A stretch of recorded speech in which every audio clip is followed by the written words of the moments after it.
ಕಲಬುರಗಿ ತಾಲೂಕು 4ನೇ ಕನ್ನಡ ಸಾಹಿತ್ಯ ಸಮ್ಮೇಳನಾಧ್ಯಕ್ಷ ಶ್ರೀನಿವಾಸ್ ಸಿನ್ನೂರ್ಕರ್ ಅವರ ಭವ್ಯ ಮೆರವಣಿಗೆ, ಕರ್ನಾಟಕ ಗೃಹ ಮಂಡಳಿ ಅಧ್ಯಕ್ಷ ಮಾಲಿಕೆಯ ಗುತ್ತೇದಾರ್ ಅವರಿಂದ ಚಾಲನೆ. HKRDB ಮೈಕ್ರೋ ಯೋಜನೆ ಅಡಿಯಲ್ಲಿ 100 ಲಕ್ಷ ಮತ್ತು ಮುಖ್ಯಮಂತ್ರಿಗಳ ವಿಶೇಷ ಅನುದಾನದಲ್ಲಿ 100 ಕೋಟಿ ಅನುದಾನ. KHB ಅಕ್ಕಮಹಾದೇವಿ ಕಾಲೋನಿಯಲ್ಲಿ 50 ಲಕ್ಷ ರೂಪಾಯಿ ರಸ್ತೆ ಅಭಿವೃದ್ಧಿ ಕಾಮಗಾರಿಗಳಿಗೆ ಚಾಲನೆ. ಲೋಕಸಭೆ ಸಂಸದೀಯ ಪಕ್ಷದ ನಾಯಕ ಡಾಕ್ಟರ್ ಮಲ್ಲಿಕಾರ್ಜುನ್ ಖರ್ಗೆ ಅವರಿಂದ ಕಾಮಗಾರಿಗಳ ಲೋಕಾರ್ಪಣೆ. ಅಕ್ಕನ ಪ್ರವಚನ ವೇದಿಕೆ ಕಲಬುರಗಿ ವತಿಯಿಂದ ಬಸವ ದರ್ಶನದ ಕುರಿತು ಪ್ರವಚನ. ರೋಟರಿ ಕ್ಲಬ್ ಶಾಲಾ ಆವರಣದಲ್ಲಿ ಅಕ್ಕ ಅನ್ನಪೂರ್ಣ ತಾಯಿ ಅವರಿಂದ ಪ್ರವಚನ ಕಾರ್ಯಕ್ರಮ. ಬೀದರಿನ ಶಾಲಾ ಮಕ್ಕಳಿಂದ ವಚನ ನೃತ್ಯೋತ್ಸವ ಮತ್ತು ಬಸವಣ್ಣ ಅಕ್ಕಮಹಾದೇವಿ ಕುರಿತು ನಾಟಕ ಪ್ರದರ್ಶನ.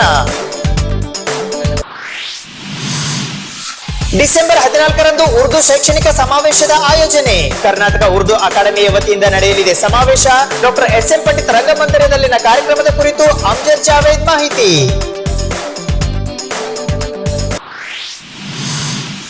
ಡಿಸೆಂಬರ್ 14ರಂದು ಪ್ರೆಸ್ ಮೀಟ್ ಕೃತಿ ಲೋಕಾರ್ಪಣೆ ಕಾರ್ಯಕ್ರಮ. ಪತ್ರಕರ್ತರ ಅಭಿಮಾನಿ ಬಳಗದ ವತಿಯಿಂದ ಕಾರ್ಯಕ್ರಮದ ಆಯೋಜನೆ. ಬಳಗದ ಸಂಚಾಲಕ MS ಪಾಟೀಲ್ ನರಿಬೋಳ್ ಅವರಿಂದ ಮಾಧ್ಯಮಕ್ಕೆ ಹೇಳಿಕೆ. ಸಂವಿಧಾನದ 371 ಕಲಂ ತಿದ್ದುಪಡಿ ಸಂಪೂರ್ಣ ವಿಫಲವಾಗಿದೆ ಎಂದು ಆರೋಪ. ಬೆಳಗಾವಿಯಿಂದ ಬೀದರ್ವರೆಗೆ ಪ್ರತ್ಯೇಕ ರಾಜ್ಯದ ಅವಶ್ಯಕತೆ ಇದೆ ಎಂಬ ಕೂಗು. ಕರ್ನಾಟಕ ಭ್ರಷ್ಟಾಚಾರ ನಿರ್ಮೂಲನಾ ದಳದ ವಿಭಾಗೀಯ ಅಧ್ಯಕ್ಷ AS ಭದ್ರಶೆಟ್ಟಿ ಆಗ್ರಹ.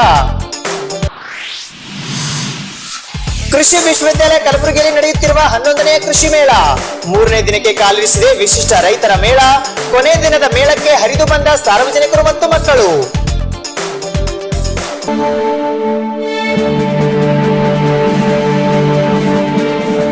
ಸುದ್ದಿ ಸಮಯಕ್ಕೆ ಸ್ವಾಗತ. ನಾನು RJ ಮಂಜು ಹಿರೋಳಿ. ಕಲಬುರಗಿಯ ಕೋಟ್ನೂರು ಡಿನಲ್ಲಿರುವ ಸಿದ್ಧಶ್ರೀ ಡಿವೈನ್ ಪ್ಯಾಲೇಸ್ನಲ್ಲಿ ಕಲಬುರಗಿ ತಾಲೂಕಾ ಕನ್ನಡ ಸಾಹಿತ್ಯ ಸಮ್ಮೇಳನವು ಅದ್ದೂರಿಯಾಗಿ ನೆರವೇರಿತು.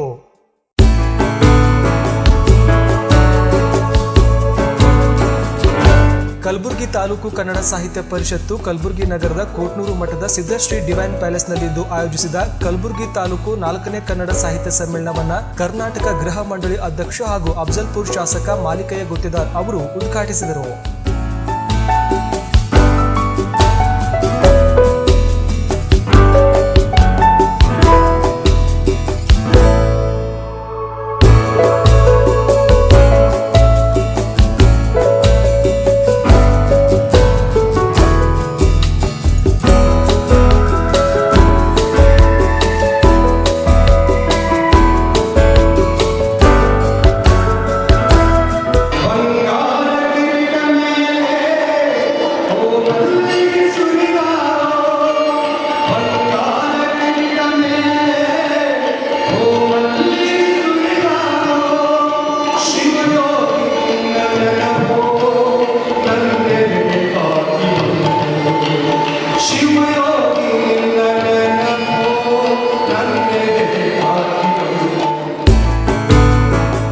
ಸಮ್ಮೇಳನದ ಸ್ವಾಗತ ಸಮಿತಿ ಗೌರವ ಅಧ್ಯಕ್ಷರೂ ಆದ ಶಾಸಕ ಡಾಕ್ಟರ್ ಖಮ್ರುಲ್ ಇಸ್ಲಾಂ ಅವರು ಸಾಹಿತ್ಯ ಪರಿಷತ್ತು ಹೊರತಂದಿರುವ ಸಮನ್ವಯ ಸ್ಮರಣ ಸಂಚಿಕೆ ಮತ್ತು ಸಿಡಿಯನ್ನ ಬಿಡುಗಡೆ ಮಾಡಿದರು. ವಿಧಾನ ಪರಿಷತ್ ಸದಸ್ಯ ಶರಣಪ್ಪ ಮಟ್ಟೂರ್, ಹಿಂದುಳಿದ ವರ್ಗಗಳ ಶಾಶ್ವತ ಆಯೋಗದ ಮಾಜಿ ಸದಸ್ಯ ತಿಪ್ಪಣ್ಣಪ್ಪ ಕಮಕ್ನೂರ್, ನಂದಿಕೂರು ಗ್ರಾಮ ಪಂಚಾಯಿತಿ ಅಧ್ಯಕ್ಷರಾದ ಪರ್ವೀನ್ ರಿಯಾಜ್ ಇನಾಮ್ದಾರ್ ಅವರು ಕೃತಿಗಳನ್ನು ಬಿಡುಗಡೆ ಮಾಡಿದರು. ಬಹಳ ಸಂತೋಷದಿಂದ ಈ ಒಂದು ಕಾರ್ಯಕ್ರಮ ಉದ್ಘಾಟನೆ ಮಾಡೋದ್ರ ಜೊತೆಗೆ ಸಾಹಿತ್ಯ, ಸಂಗೀತ, ಕಲೆ ಮನುಷ್ಯನ ಮನಸ್ಸನ್ನು ಪರಿವರ್ತನೆ ಮಾಡತಕ್ಕಂಥ ಒಂದು ಬಹುದೊಡ್ಡ ಸಂಸ್ಥೆ. ಹಲವಾರು ನಮ್ಮ ಸಮಸ್ಯೆಗಳಿದ್ದಾಗ ಸಾಹಿತ್ಯಗಳಲ್ಲಿ ಅನೇಕ ಬರ್ತಕ್ಕಂಥ ಅಮೃತ ವಾಣಿಗಳು ನಮ್ಮಲ್ಲಿರ್ತಕ್ಕಂಥ ಕಲ್ಮಶವನ್ನು ಹೋಗಲಾಡಿಸೋದ್ರ ಜೊತೆಗೆ ಒಳ್ಳೆಯ ಮಾನವನಾಗಿ ಬದುಕ್ತಕ್ಕಂಥ ಒಂದು ಅಮೂಲ್ಯವಾದಂಥ ಸಾಹಿತ್ಯ ಮನುಷ್ಯನಿಗೆ ಪರಿವರ್ತನೆ ಸಿಗ್ತಕ್ಕಂಥ ಬಹುದೊಡ್ಡ ವಸ್ತು ಯಾವುದಂದರೆ ಅದು ಸಾಹಿತ್ಯ ಅಂತ ನಾನು ಸಂದರ್ಭ ಹೇಳ್ತೇನೆ. ತಮಗೆ ಎಲ್ಲರಿಗೆ ಗೊತ್ತು, ನಮ್ಮ ಭೂಮಿ ಕರ್ನಾಟಕ ತಾಲೂಕಾ, ಕರ್ನಾಟಕ ಜಿಲ್ಲೆ, ಹೈದರಾಬಾದ್, ಕರ್ನಾಟಕ ಲಿಟ್ರೇಚರ್ದಲ್ಲಿ ಇರಲಿ, ಆರ್ಟ್ದಲ್ಲಿ ಇರಲಿ, ಪೊಯೆಟ್ಸ್ ಇರಲಿ, ರೈಟರ್ಸ್ ಇರಲಿ, ಸಾಕಷ್ಟು ಬಹಳ ರಿಚ್ ಇದೆ. ನಮ್ಮ ಉದ್ದೇಶ ಇಷ್ಟೇ. ಸಾಹಿತ್ಯ ಪರಿಷತ್ತಿನ ಕೆಲಸ ಅಂದರೆ ಸಾಹಿತ್ಯ ಇರೋದೇ ಮನುಷ್ಯನ ನೆಮ್ಮದಿಯ ಕೊಡುವ ವಿಷಯ. ಮನುಷ್ಯನಿಗೆ ಅತಿ ಅಗತ್ಯವಾಗಿರೋದು ನೆಮ್ಮದಿ ಮಾತ್ರ. ಆ ನೆಮ್ಮದಿ ಇಲ್ಲದೆ ಮನುಷ್ಯ ಬದುಕಕ್ಕೆ ಸಾಧ್ಯನೇ ಇಲ್ಲ. ಅವ ಬಹಳ ಕಷ್ಟಗಳನ್ನು ಅನುಭವಿಸಬೇಕಾಗ್ತದೆ, ಅನೇಕ ಸಮಸ್ಯೆಗಳನ್ನು ಅನುಭವಿಸಬೇಕಾಗ್ತದೆ. ಅಂತ ಸಾಹಿತ್ಯ ಕ್ಷೇತ್ರದಲ್ಲಿ ನಾವು ಸಮ್ಮೇಳನಗಳ ಮೂಲಕ ಒಂದಿಷ್ಟು ಜಾಗೃತಿಯನ್ನು ಉಂಟು ಮಾಡ್ತಕ್ಕಂಥ ಕೆಲಸ ಸಾಹಿತ್ಯ ಪರಿಷತ್ ಮಾಡ್ತಾ ಇದೆ. ನಮ್ಮ ರಾಜ್ಯದಲ್ಲಿ, ಈ ನಮ್ಮ ಸಮಾಜದಲ್ಲಿ ಎಲ್ಲ ಕ್ಷೇತ್ರಗಳಲ್ಲಿ ಏನು ಗೊಂದಲಗಳು ಸೃಷ್ಟಿಯಾಗಿವೆ, ಏನು ಕ್ಷೋಭೆಗಳು ಉಂಟಾಗಿವೆ, ಪ್ರಾಯ ಅವೆಲ್ಲವುಗಳನ್ನು ಪ್ರತಿಫಲಿಸುವಂಥ ಒಂದು ಸಣ್ಣ ಇವೆಂಟ್, ಒಂದು ಸಣ್ಣ ಘಟನೆ ಇದು ಅಂತ ನಾನು ಭಾವಿಸ್ತೇನೆ. ಅಂಥ ಗೊಂದಲಗಳಿಗೆ ಕೊನೆ ಹಾಡುವಂಥ ಒಂದು ಪ್ರಾರಂಭ ಎಲ್ಲಿಯಾದರೂ ಅದು ಆರಂಭವಾಗಬೇಕು. ಈಗ ನಮ್ಮ ಮನಸ್ಸಿನಲ್ಲಿರ್ತದೆ, ಆದರೆ ಓಪನ್ ಆಗಿ ಅದನ್ನು ಹೇಳುವಾಗ ಅದು ಸ್ವಲ್ಪ ನಿಷ್ಠುರತೆ ಅನ್ನಿಸ್ತದೆ, ಕೆಲವರಿಗೆ ಅದು ಹಿಡಿಸೋದಿಲ್ಲ. ನಾಲ್ವಾರ್ ಕೋರಿಸಿದ್ದೇಶ್ವರ ಮಠದ ಪೀಠಾಧಿಪತಿ ಡಾಕ್ಟರ್ ತೋಟೇಂದ್ರ ಶಿವಾಚಾರ್ಯರು ಸಾನ್ನಿಧ್ಯ ವಹಿಸಿದ್ದರು. ಕಸಾಪ ಕಲಬುರಗಿ ತಾಲೂಕಾ ಅಧ್ಯಕ್ಷ ಸಿಎಸ್ ಮಾಲಿ ಪಾಟೀಲ್ ಪ್ರಾಸ್ತಾವಿಕವಾಗಿ ಮಾತನಾಡಿದರು. ಜಿಲ್ಲಾ ಕಸಾಪ ಅಧ್ಯಕ್ಷ ವೀರಭದ್ರ ಸಿಪ್ಪಿ ಆಶಯ ನುಡಿಗಳನ್ನಾಡಿದರು. ವಿಧಾನ ಪರಿಷತ್ ಮಾಜಿ ಸದಸ್ಯ ಅಲ್ಲಂಪ್ರಭು ಪಾಟೀಲ್, ಹಿರಿಯ ಸಾಹಿತಿ ಡಾಕ್ಟರ್ ಸ್ವಾಮಿರಾವ್ ಕುಲಕರ್ಣಿ, ಡಾಕ್ಟರ್ ಚಿಸಿ ನಿಂಗಣ್ಣ, ಕಸಾಪ ಗೌರವ ಕಾರ್ಯದರ್ಶಿಗಳಾದ ಮಡಿವಳಪ್ಪ ನಾಗರಹಳ್ಳಿ, ವೇದಕುಮಾರ್ ಪ್ರಜಾಪತಿ, ಪ್ರೊಫೆಸರ್ ಶರಣಬಸಪ್ಪ ವಡನ್ಕೇರಿ ಸೇರಿದಂತೆ ಮತ್ತಿತರರು ವೇದಿಕೆ ಮೇಲಿದ್ದರು. ಸಮ್ಮೇಳನಾಧ್ಯಕ್ಷರಾದ ಡಾಕ್ಟರ್ ಶ್ರೀನಿವಾಸ್ ಸಿರ್ನೂರ್ಕರ್ ಅವರನ್ನ ಕಲಬುರಗಿ ನಗರದ ರಾಮ ಮಂದಿರದಿಂದ ಸಮ್ಮೇಳನದ ವೇದಿಕೆಯವರೆಗೆ ಡೊಳ್ಳು ಕುಣಿತ, ಲಂಬಾಣಿ ಕುಣಿತ ತಂಡದೊಂದಿಗೆ ಮತ್ತು ಸಕಲ ವಾದ್ಯ ವೈಭವಗಳೊಂದಿಗೆ ಭವ್ಯ ಮೆರವಣಿಗೆಯಲ್ಲಿ ಕರೆತರಲಾಯಿತು. ಸಾಹಿತಿಗಳು, ಸಾಹಿತ್ಯಾಸಕ್ತರು ಮೆರವಣಿಗೆ ಮತ್ತು ಸಮ್ಮೇಳನದಲ್ಲಿ ಹೆಚ್ಚಿನ ಸಂಖ್ಯೆಯಲ್ಲಿ ಭಾಗವಹಿಸಿದರು.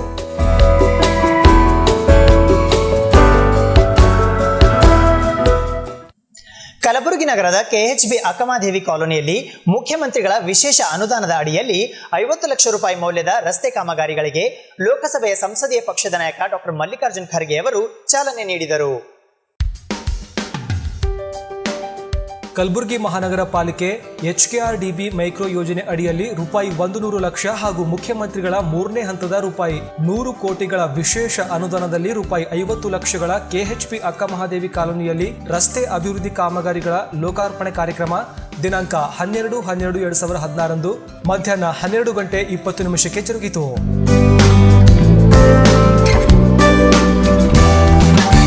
ಲೋಕಸಭಾ ಸಂಸದೀಯ ಪಕ್ಷದ ನಾಯಕ ಸನ್ಮಾನ್ಯ ಶ್ರೀ ಮಲ್ಲಿಕಾರ್ಜುನ್ ಖರ್ಗೆಜಿ ಅವರು ಈ ಅಭಿವೃದ್ಧಿ ಕಾಮಗಾರಿಗಳನ್ನು ಲೋಕಾರ್ಪಣೆಗೊಳಿಸಿದರು.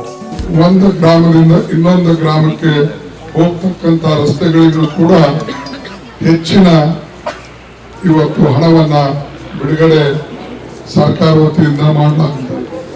ಅದರ ಜೊತೆಯಲ್ಲಿ ಅನೇಕ ಕಟ್ಟಡಗಳು ಕೂಡ ಹೈದರಾಬಾದ್ ಕರ್ನಾಟಕ ಡೆವಲಪ್ಮೆಂಟ್ ಒಂದು ರೀಜನಲ್ ಡೆವಲಪ್ಮೆಂಟ್ ಬೋರ್ಡ್ ವತಿಯಿಂದ ಬರ್ತಾ ಇದೆ.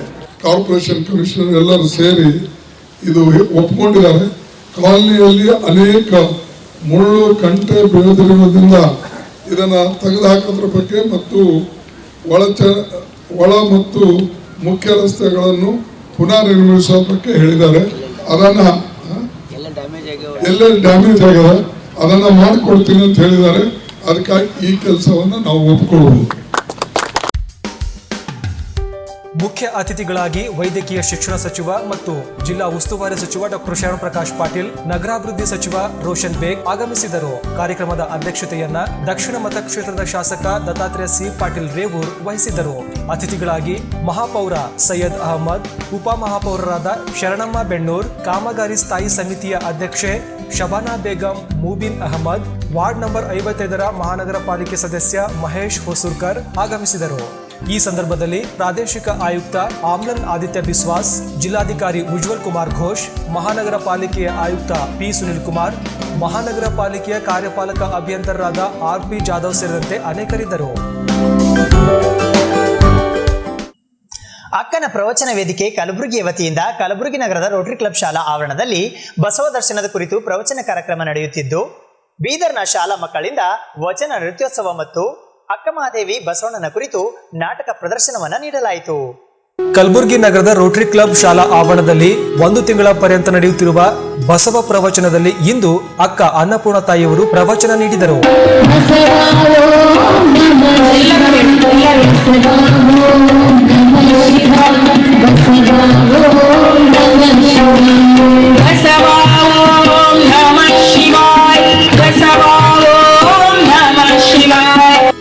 ಈ ಸಂದರ್ಭದಲ್ಲಿ ಬೀದರ್ನ ಶಾಲಾ ಮಕ್ಕಳಿಂದ ವಚನ ನೃತ್ಯೋತ್ಸವ ಕಾರ್ಯಕ್ರಮ ಜರುಗಿತು.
ಜೊತೆಗೆ ಬಸವಣ್ಣ ಮತ್ತು ಅಕ್ಕ ಮಹಾದೇವಿಯ ಕುರಿತು ನಾಟಕವನ್ನ ಪ್ರದರ್ಶಿಸಲಾಯಿತು.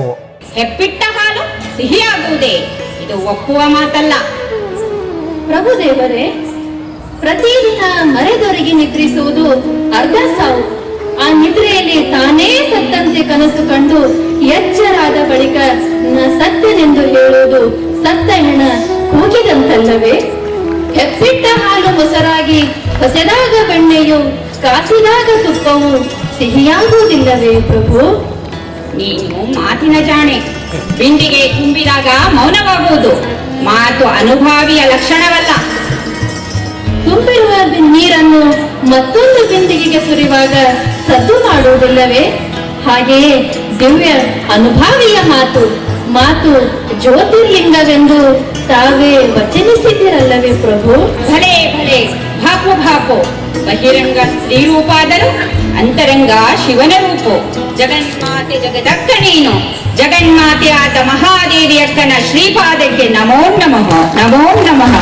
ಜಗನ್ಮಾತೆ ಅಕ್ಕ ಮಹಾದೇವಿಯವರಿಗೆ, ಜಗನ್ಮಾತೆ ಅಕ್ಕ ಮಹಾದೇವಿಯವರಿಗೆ ಜಯವಾಗಲಿ, ಜಗನ್ಮಾತೆ ಅಕ್ಕ ಮಹಾದೇವಿಯವರಿಗೆ ಜಯವಾಗಲಿ. ದಯವಿಟ್ಟು ಎಲ್ಲರೂ ನೀಲಮರ ಬಳಗಕ್ಕೆ ಜಾಯ್ನ್ ಆಗಬೇಕು. ಅವ್ರ ಜೊತೆಗೆ ಸೇರ್ಕೊಂಡು ಇಂಥ ಒಂದು 12ನೇ ಶತಮಾನದ ಶರಣರ ಚಿತ್ರಣವನ್ನು ಮತ್ತೆ ಕಣ್ಣು ಮುಟ್ಟದೆ ಕಟ್ಟಿಕೊಟ್ಟಿರ್ತಕ್ಕಂಥ ಈ ಎಲ್ಲ ಅಕ್ಕ ತಂಗಿಯರಿಗೆ ಒಂದು ಅಭಿಮಾನದ ಚಪ್ಪಾಳೆ ನಿಮ್ಮಿಂದ ಇದೆ. ಒಂದ್ಸಲ ಜೋರಾದ ಚಪ್ಪಾಳೆಯನ್ನ ಶ್ರೀರಂಗ ಅವರಿಗೆ ಹಾಕ್ಬೇಕಂತ ಕೇಳಿಕೊಳ್ತೇನೆ.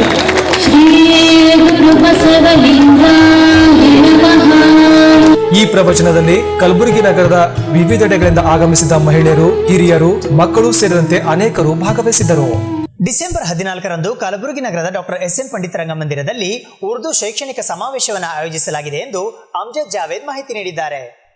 ಕರ್ನಾಟಕ ಉರ್ದು ಅಕಾಡೆಮಿಯಿಂದ ಕಲಬುರಗಿ ನಗರದ ಡಾಕ್ಟರ್ ಎಸ್.ಎನ್. ಪಂಡಿತ್ ರಂಗಮಂದಿರದಲ್ಲಿ ಒಂದು ದಿನದ ಉರ್ದು ಶೈಕ್ಷಣಿಕ ಸಮಾವೇಶ ಡಿಸೆಂಬರ್ 14ರಂದು ಹಮ್ಮಿಕೊಳ್ಳಲಾಗಿದೆ ಎಂದು ಅಕಾಡೆಮಿಯ ಸದಸ್ಯ ಅಮ್ಜದ್ ಜಾವೇದ್ ಪತ್ರಿಕಾಗೋಷ್ಠಿಯಲ್ಲಿ ತಿಳಿಸಿದ್ದಾರೆ. बेंगलुरु गुलबर्गा की जाने से, कलबुर्गी की जाने से एक रोजा वनडे एजुकेशनल कॉन्फ्रेंस है.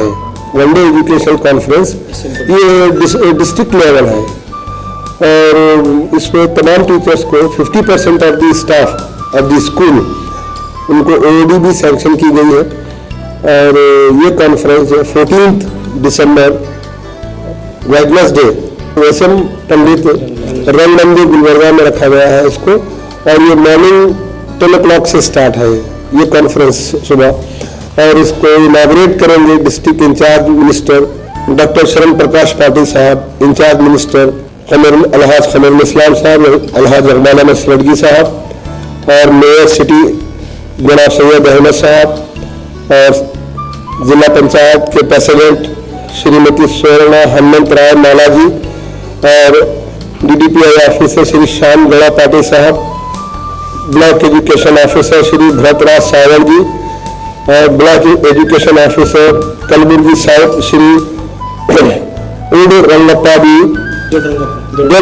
B, और सदर Karnataka state high school teacher association Shri Vishwanath S Kattimani, और president Karnataka state primary school teacher association Shri Mallayya Guttedar, president Muslim government employee association department of education Kalaburagi जनाब अब्दुल हादी, और Urdu district education coordinator DDPI office Gulbarga जनाब नुसरत नजरुद्दीन ये पार्टिसिपेट कर रहे हैं।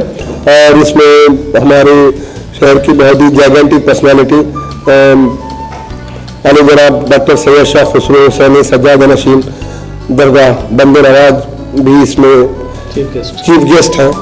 इस कॉन्फ्रेंस को रखने की रीज़न ये है कि हम चाहते हैं कि उर्दू मीडियम स्कूल का जो स्टैंडर्ड है उसको और ज़्यादा अपलिफ्ट करें, और टीचर्स को आज की जो मॉडर्न एजुकेशनल टेक्निक्स मेथड्स और ट्रेनिंग किस तरह से पढ़ाना चाहिए छोटे बच्चों को। और ये हमारा जो एरिया है ये एजुकेशनली यूजुअली ये कहा जाता है कि बैकवर्ड एरिया है, लेकिन हम चाहते हैं कि हमारे टीचर्स को अच्छी तरह से इस कॉन्फ्रेंस के जरिए उनको वेल इक्विप्ड करें टीचिंग मेथड से, और किस तरह से इसमें न सिर्फ गुलबर्गा बल्कि महाराष्ट्र, बेंगलोर, हैदराबाद से पूरे एमिनेंट एजुकेशनिस्ट पार्टिसिपेट कर रहे हैं इसमें, पूरे 3 स्टेट से, महाराष्ट्र, आंध्र और कर्नाटका, बेंगलुरु से, और इसमें डिफरेंट एस्पेक्ट्स पे बात होगी।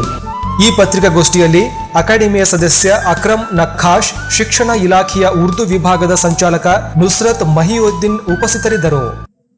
ಡಿಸೆಂಬರ್ 14ರಂದು ಪ್ರೆಸ್ ಮೀಟ್ ಕೃತಿ ಲೋಕಾರ್ಪಣೆ ಕಾರ್ಯಕ್ರಮವನ್ನು ಹಮ್ಮಿಕೊಳ್ಳಲಾಗಿದೆ ಎಂದು ಬಳಗದ ಸಂಚಾಲಕ MS ಪಾಟೀಲ್ ನರಿಬೋಳ್ ಮಾಹಿತಿ ನೀಡಿದ್ದಾರೆ. ಪತ್ರಕರ್ತರ ಅಭಿಮಾನಿ ಬಳಗದಿಂದ ಡಿಸೆಂಬರ್ 14ರಂದು ಬೆಳಗ್ಗೆ 10:30 ಕಲಬುರಗಿ ನಗರದ ಸೂಪರ್ ಮಾರ್ಕೆಟ್ನ ಚೇಂಬರ್ ಆಫ್ ಕಾಮರ್ಸ್ ಸಭಾಂಗಣದಲ್ಲಿ ಪ್ರೆಸ್ ಮೀಟ್ ಕೃತಿ ಲೋಕಾರ್ಪಣೆ ಮತ್ತು ಸೇವಾ ನಿವೃತ್ತ ಹಾಗೂ ಪ್ರಶಸ್ತಿ ಪುರಸ್ಕೃತ ಪತ್ರಕರ್ತರಿಗಾಗಿ ಅಭಿನಂದನಾ ಸನ್ಮಾನ ಸಮಾರಂಭ ಹಮ್ಮಿಕೊಳ್ಳಲಾಗಿದೆ ಎಂದು ಬಳಗದ ಸಂಚಾಲಕರಾದ MS ಪಾಟೀಲ್ ನರಿಬೋಳ್ ಪತ್ರಿಕಾಗೋಷ್ಠಿಯಲ್ಲಿ ತಿಳಿಸಿದ್ದಾರೆ. ದಿನಾಂಕ 14ನೇ ತಾರೀಕು ಬುಧವಾರ 10:30 ಗಂಟೆಗೆ ನಗರದ ಚೇಂಬರ್ ಆಫ್ ಕಾಮರ್ಸ್ ಸಭಾಂಗಣದಲ್ಲಿ ಈ ಒಂದು ಹಿರಿಯ ಪತ್ರಕರ್ತರಾಗಿರ್ತಕ್ಕಂಥ ಶ್ರೀಕಾಂತಾಚಾರ್ಯ ಮನೋಹರ್ ಸೆಂಟ್ರಲ್ ಪತ್ರಿಕೆಯಿಂದ ನಿವೃತ್ತಿ ಹೊಂದಿದ್ದಾರೆ, ಅವರಿಗೂ ಮತ್ತು ಡೆಕ್ಕನಾಡ್ ಪತ್ರಿಕೆಯಿಂದ ನಿವೃತ್ತಿ ಹೊಂದಿರತಕ್ಕಂಥ ಹಿರಿಯರಾಗಿರ್ತಕ್ಕಂಥ ಶ್ರೀ ಶ್ರೀನಿವಾಸ್ ಹಿರೇಮಕರ್ ಸರ್ ಅವರಿಗೆ ಈ ಒಂದು ಪತ್ರಕರ್ತ ಅಭಿಮಾನಿ ಬಳಗದಿಂದ ಒಂದು ಅಭಿನಂದನಾ ಸನ್ಮಾನಿತ ಸೇವಾ ನಿವೃತ್ತಿ ಹಿರಿಯರಿಗೆ ಒಂದು ಅಭಿನಂದನಾ ಸಮಾರಂಭವನ್ನು ಏರ್ಪಡಿಸಿದ್ದೇವೆ. ಅದೇ ರೀತಿ ರಾಜ್ಯೋತ್ಸವ ಪ್ರಶಸ್ತಿ ಪಡೆದಿರತಕ್ಕಂಥ ಶ್ರೀ PM ಮನೋಹರ್ ಸರ್ ಅವರಿಗೂ ಮತ್ತು 2014ನೇ ಸಾಲಿನ ಅಭಿವೃದ್ಧಿ ಪತ್ರಿಕೋತ್ತಮ ಪ್ರಶಸ್ತಿ ಪಡೆದಿರತಕ್ಕಂಥ ಶ್ರೀ ಶೇಷಮೂರ್ತಿ ಅವಧನ ಸರ್ ಅವರಿಗೂ ಒಂದು ಸನ್ಮಾನ ಸಮಾರಂಭವನ್ನು ಏರ್ಪಡಿಸಿದ್ದೇವೆ. ಇದೇ ಸಂದರ್ಭದಲ್ಲಿ ಈ ಒಂದು ಪ್ರೆಸ್ ಮೀಟ್ ಕೃತಿ ಬರೆದಿರತಕ್ಕಂಥ ಅವಧನ ಸರ್ ಅವರು ಒಂದು ಪ್ರೆಸ್ ಮೀಟ್ ಕೃತಿಯನ್ನು ಬರೆದಿದ್ದಾರೆ, ಅದನ್ನು ಕೂಡ ಈ ಒಂದು ಸಂದರ್ಭದಲ್ಲಿ ಲೋಕಾರ್ಪಣೆ ಮಾಡ್ತಾ ಇದ್ದೇವೆ. ಈ ಒಂದು ಅಭಿನಂದನಾ ಸಮಾರಂಭದ ಉದ್ಘಾಟಕರಾಗಿ ರಾಜ್ಯ ಸರ್ಕಾರದ ಮಾಜಿ ಮುಖ್ಯಮಂತ್ರಿಗಳಾಗಿರ್ತಕ್ಕಂಥ ನಮ್ಮವರೇ ಆಗಿರ್ತಕ್ಕಂಥ ಸನ್ಮಾನ್ಯ ಶ್ರೀ ಧರ್ಮಸಿಂಗ್ ಅವರು ಉದ್ಘಾಟನೆಗೆ ಒಪ್ಪಿಕೊಂಡಿದ್ದಾರೆ, ಅವರು ಆಗಮಿಸ್ತಾ ಇದ್ದಾರೆ. ಅದೇ ರೀತಿ ಕೃತಿ ಲೋಕಾರ್ಪಣೆ ಹಾಗೂ ಪ್ರಧಾನ ಭಾಷಣ ಮಾಡಲು ಶಾಸಕರು ಮಾಜಿ ಸಚಿವರು ಆಗಿರ್ತಕ್ಕಂಥ ಭಾರತೀಯ ಜನತಾ ಪಕ್ಷದ ವಕ್ತಾರರು ಆಗಿರ್ತಕ್ಕಂಥ ಸನ್ಮಾನ್ಯ ಶ್ರೀ S. ಸುರೇಶ್ ಕುಮಾರ್ ಅವರು ಆಗಮಿಸ್ತಾ ಇದ್ದಾರೆ. ದುಡಿಯುವ ವರ್ಗಕ್ಕೆ ಒಂದು ಬಟ್ಟೆ ಅಂಗಡಿಯಲ್ಲಿ ಕೆಲಸ ಮಾಡೋರಾಗಿರ್ಬೋದು, ಕಿರಾಣಿ ಅಂಗಡಿಯಲ್ಲಿ ಕೆಲಸ ಮಾಡೋರಾಗಿರ್ಬೋದು, ಕೂಲಿ ಕಾರ್ಮಿಕರು ಯಾರೇ ಇದ್ರು ಬಡವರಿದ್ದರೆ ಅವ್ರಿಗೆ ಅನುಕೂಲ ಆಗಲಿ ಅನ್ನೋ ಉದ್ದೇಶದಿಂದ ಮತ್ತು ಈ ಸಮಾರಂಭ ಕಡದಲ್ಲಿರುವ ಪ್ರಸಾದ್ ಕುಟೀರ ಉಪಹಾರಗೃಹದಲ್ಲಿ ಅವತ್ತಿನ ದಿವಸ ಪ್ರತಿದಿನ ಮಧ್ಯಾಹ್ನ 1ರಿಂದ 2 ಗಂಟೆವರೆಗೆ 12 ರೂಪಾಯಿಯಲ್ಲಿ ಈ ಬಡವರಿಗೆ ಅನುಕೂಲವಾಗಲಿ ಅನ್ನೋದ್ರಿಂದ ಬರೀ 12 ರೂಪಾಯಿಯಲ್ಲಿ ಮಿನಿ ಊಟ ಅಂದರೆ ಅನ್ನ ಸಾಂಬಾರು ಮತ್ತು ಆರೋಗ್ಯ ದೃಷ್ಟಿಯಿಂದ ಒಳ್ಳೆಯದಾಗಿರ್ತಕ್ಕಂಥ ಲೆಮನ್ ಟೀಯನ್ನು ಬರೀ 12 ರೂಪಾಯಿಯಲ್ಲಿ ಆವತ್ತಿನ ದಿವಸ ಪ್ರಾರಂಭ ಮಾಡ್ತಾ ಇದ್ದೇವೆ. ಎಲ್ಲ ಸ್ನೇಹಿತರ ಅವರು ಜಗದೀಶ್ ಟ್ರಸ್ಟ್ ನೇತೃತ್ವದಲ್ಲಿ ಅಡಿಯಲ್ಲಿ ಆ ಒಂದು ಕಾರ್ಯಕ್ರಮವನ್ನು ಕೂಡ ಸನ್ಮಾನ್ಯ ಶ್ರೀ ಸುರೇಶ್ ಕುಮಾರ್ ಅವರು ಉದ್ಘಾಟನೆ ಮಾಡಿದ್ದಾರೆ. ಸಂತೋಷದಿಂದ ಒಪ್ಕೊಂಡು ಇಂಥ ಒಳ್ಳೆಯ ಕೆಲಸಕ್ಕೆ ನಾನು ಯಾವಾಗಲೂ ಬೆಂಬಲ ಇರ್ತೇನೆ ಅನ್ನುವಂಥ ಮಾತನ್ನು ಕೂಡ ಹೇಳಿದ್ದಾರೆ. ತಾವು ಕೂಡ ಇದಕ್ಕೊಂದು ಹೆಚ್ಚಿನ ರೀತಿಯಲ್ಲಿ ಸಹಕಾರ ತಮ್ಗೆ ಇರಬೇಕು. ಈ ಪತ್ರಿಕಾಗೋಷ್ಠಿಯಲ್ಲಿ ಜಗದೀಶ್ ಔರಾದ್ಕರ್, ಶ್ರವಣ್ ಕುಮಾರ್ ಬಿ ನಾಯಕ್, ಸಂದೀಪ್ ಭರಣಿ, ಅಶ್ವಿನ್ ರಂಗದಾಳ್, ಅಮರ್ ಕಟ್ಕೆ, GK ಶಿವಾಜಿ, ಅಪ್ಪು ಗುಬ್ಯಾಡ್ ಹಾಗೂ ಇತರರಿದ್ದರು. ಸಂವಿಧಾನದ 371J ಕಲಂ ತಿದ್ದುಪಡಿ ಸಂಪೂರ್ಣವಾಗಿ ವಿಫಲಗೊಂಡಿದ್ದು ಬೆಳಗಾವಿಯಿಂದ ಬೀದರ್ವರೆಗೆ 15 ಜಿಲ್ಲೆಗಳ ಪ್ರತ್ಯೇಕ ರಾಜ್ಯದ ಅವಶ್ಯಕತೆ ಇದೆ ಎಂದು ಭ್ರಷ್ಟಾಚಾರ ನಿರ್ಮೂಲನಾ ದಳದ ವಿಭಾಗೀಯ ಅಧ್ಯಕ್ಷ AS ಭದ್ರಶೆಟ್ಟಿ ಆಗ್ರಹಿಸಿದ್ದಾರೆ. ಸಂವಿಧಾನದ 371 ಕಲಂ ತಿದ್ದುಪಡಿ ಸಂಪೂರ್ಣ ವಿಫಲವಾಗಿರುವುದರಿಂದ ಅಭಿವೃದ್ಧಿಯ ಹಿತದೃಷ್ಟಿಯಿಂದ ಬೆಳಗಾವಿಯಿಂದ ಬೀದರ್ವರೆಗಿನ 15 ಜಿಲ್ಲೆಗಳ ಒಂದು ಕಲ್ಯಾಣ ಕರ್ನಾಟಕ ಪ್ರತ್ಯೇಕ ರಾಜ್ಯ ಅವಶ್ಯಕತೆ ಇದೆ. ಈಗ ಪ್ರತ್ಯೇಕ ರಾಜ್ಯದ ಕೂಗು ಅನಿವಾರ್ಯವಾಗಿದೆ ಎಂದು ಕರ್ನಾಟಕ ರಾಜ್ಯ ಭ್ರಷ್ಟಾಚಾರ ನಿರ್ಮೂಲನಾ ದಳದ ವಿಭಾಗೀಯ ಅಧ್ಯಕ್ಷ ಎಎಸ್ ಭದ್ರಶೆಟ್ಟಿ ಅವರು ಪತ್ರಿಕಾಗೋಷ್ಠಿಯಲ್ಲಿ ಹೇಳಿದ್ದಾರೆ.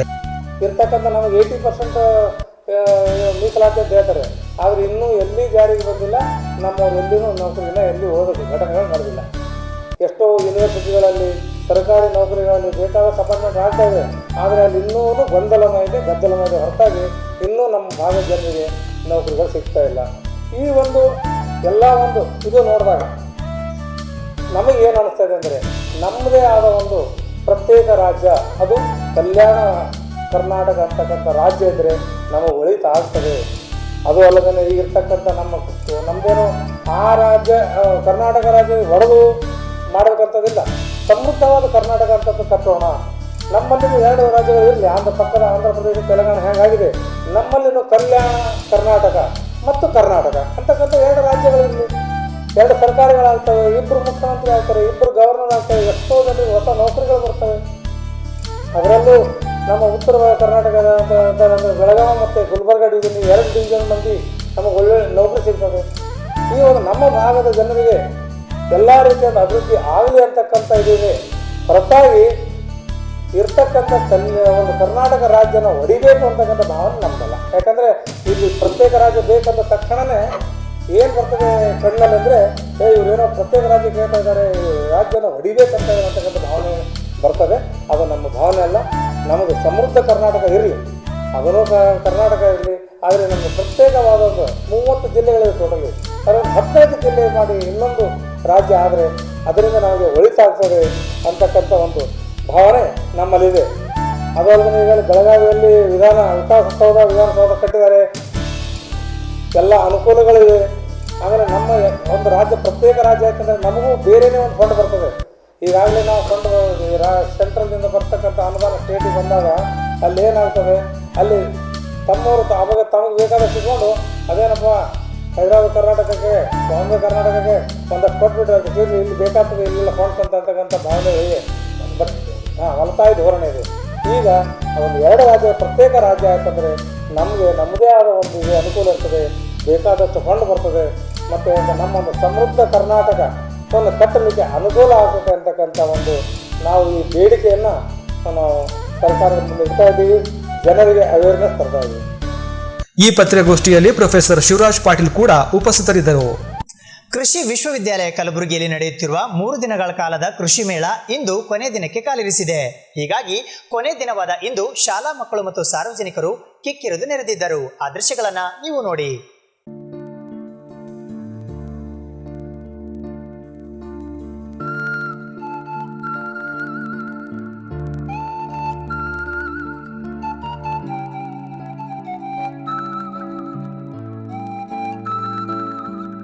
ಮತ್ತೇನೈತಿ ಇದ್ರಿಂದ 2 ವರ್ಷ ಆಯ್ತು ನಾವು ಇದ್ರ ಮ್ಯಾಗೆ ಮಕ್ಕ ಹೊಂಟೀವಿ ರೀ. ಬಿತ್ತುತ್ತೀವಿ, ಹರಗ್ತೀವಿ ರೀ, ತೊಗರಿ ಒಳಗೆ ಹತ್ತಿ ಒಳಗೆ ಎಲ್ಲರೊಳಗೆ ಯೂಸ್ ಮಾಡ್ತೀವಿ ರೀ. ಬೋದದು ಕುಡಿ ಹಾಕ್ತಿರ್ತೀವಿ, ಹತ್ತಿ ಜೋಳ ಗೋಧಿ ಇದ್ರ ಮ್ಯಾಗ ಬಿತ್ತು ಪೀಕ್ನು ತೊಗೊಂಡಿವಿ ರೀ ಈಗ. ಮತ್ತು ಇದಕ್ಕೊಂದು 9 ರಿಂದ 9.5 ಸಾವಿರ ತನಕ ಖರ್ಚು ಬರ್ತಾರೆ ಇದು ಮಾಡ್ಸೋಕೆ ರೀ. ಗೇರಿನ ಬೈಕ್ ಬೇಕು ರೀ ಯಾವುದೇ ರೀ. ಮತ್ತೇನೈತಿ ರೀ, ಎಕರೆಕ್ಕೆ 2 ಬೇಕಾದಂಗೆ ಒಂದು 200 ರೂಪಾಯಿ ಪೆಟ್ರೋಲ್ ಹಾಕಿದ್ರೆ 5 ಎಕರೆ ರೀ ಆರಾಮ್ ಹೊಡಿಬೋದು ರೀ. 200 ರೂಪಾಯಿದಾಗ 5 ಎಕರೆ ಬೇಕಾದಂಗೆ ಆರಾಮ್ ಹೊಡಿಬೋದು ರೀ. ಇದರಿಂದ ಅದೇ ಬಿತ್ತುದು ಹೊರಗುದು ಅಷ್ಟು ಮಾಡ್ತೀವಿ ಸರ್. ಮತ್ತು ರೀ ಎತ್ತಿನಗಳೇನು ಮಾಡಿರಿ ಸರ್, ಎತ್ತಿನಗಳೇ ಒಂದೇ ತಿಂಡಿನ ಮೇಲೆ ಒಬ್ಬನ ಮೇಲೆ ಇಡೀ ಒಕ್ಕತಾನ ರೀ. ಇಲ್ಲಿ ಈ ಎಡಿ ಹೊಡ್ಯಾಕ ಮಾಡಕ್ಕೆ ಒಟ್ಟೆ ಲೇಬರ್ ಯಾರು ಬೇಕಾಗಿಲ್ಲ. ಎತ್ತಿಂದಾದ್ರೆ 3 ಜನ ಬೇಕು, ಇದು ಒಬ್ಬರ ಮೇಲೆ ಆಗ್ತದೆ. ಎತ್ತಿನ ಒಬ್ಬನ ಮೇಲೆ ರೀ ಸರ್, ಎತ್ತಿಂದು ಮಾಡಿವಿ ಸರ್, ಎತ್ತಿಂದು ಮಾಡಿವಿ. ಮತ್ತು ಹುಲ್ಲ ಈ ಸದಿ ಆರಿಸೋದು ಮಾಡಿವ್ರಿ, ಕೆಸರೊಳಗೆ ಹುಲ್ಲು ಕಿತ್ತೋದು ಮಾಡಿರಿ. ಅದು ಎತ್ತಿನಗಳಿದೆ ರೀ.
ಈ ಟ್ರ್ಯಾಕ್ಟರ್ ನೋಡ್ತಕ್ಕಂಥದ್ದು 3 ಸಿಲಿಂಡರ್ ಟ್ರ್ಯಾಕ್ಟರ್. ಅದು ಮರ್ಸಿಡೀಸ್ ಬೆಂಜ್ ಇಂಜಿನ್ ಬರುತ್ತೆ ಇದ್ರ ಒಳಗಡೆ.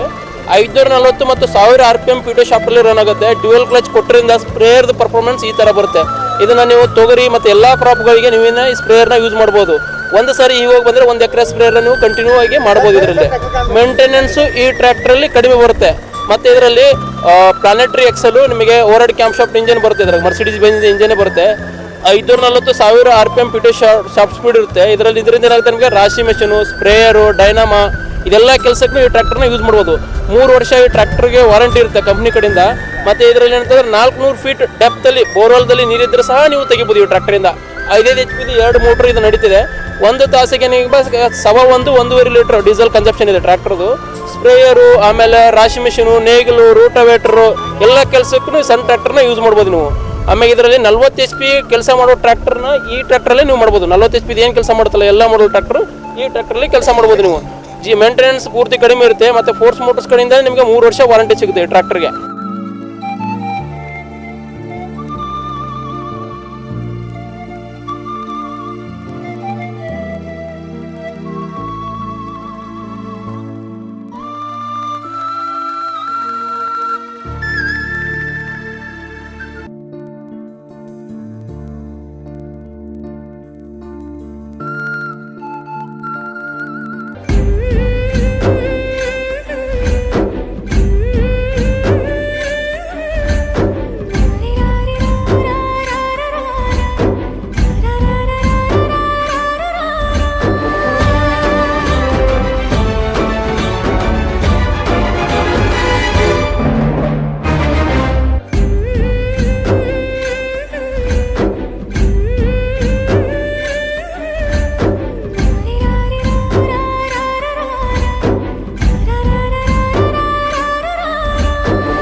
ಇದು ಇವತ್ತಿನ ಸುದ್ದಿ ಸಮಯ. ಸ್ಥಳೀಯ ಸುದ್ದಿಗಳಿಗಾಗಿ ನೋಡ್ತಾ ಇರಿ ಸುದ್ದಿ ಸಮಯ.